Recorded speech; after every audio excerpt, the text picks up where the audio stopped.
एक श्रापित योद्धा, एक नेत्रहीन राजा और 5 पुत्र जो धर्म की नींव बनेंगे। पर एक और जन्म लाया विनाश की भविष्यवाणी।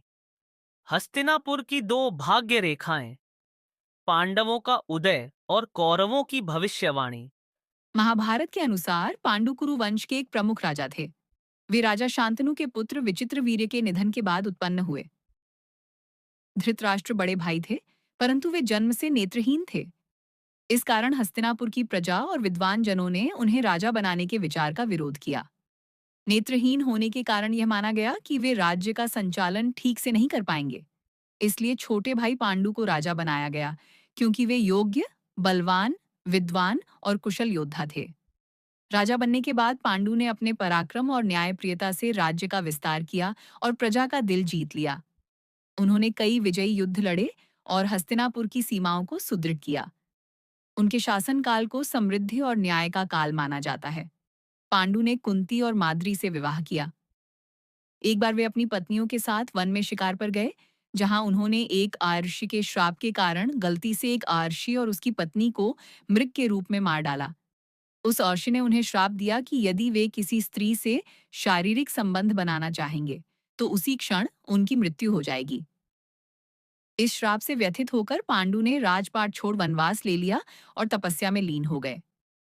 वनवास के दौरान ही उन्होंने अपनी पत्नियों की सहायता से विशेष मंत्रों के माध्यम से 5 पुत्रों को प्राप्त किया। युधिष्ठिर, यही आगे चलकर पांडव कहलाए।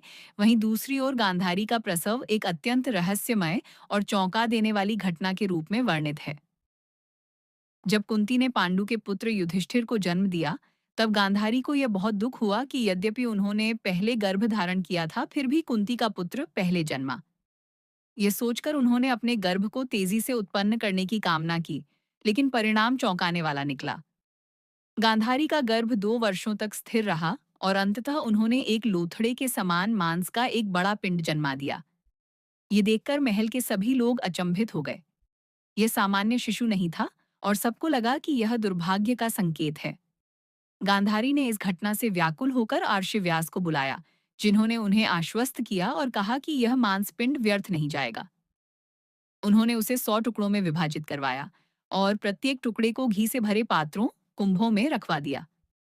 इसके बाद उन्होंने बताया कि समय आने पर इन पात्रों से 100 पुत्र जन्म लेंगे।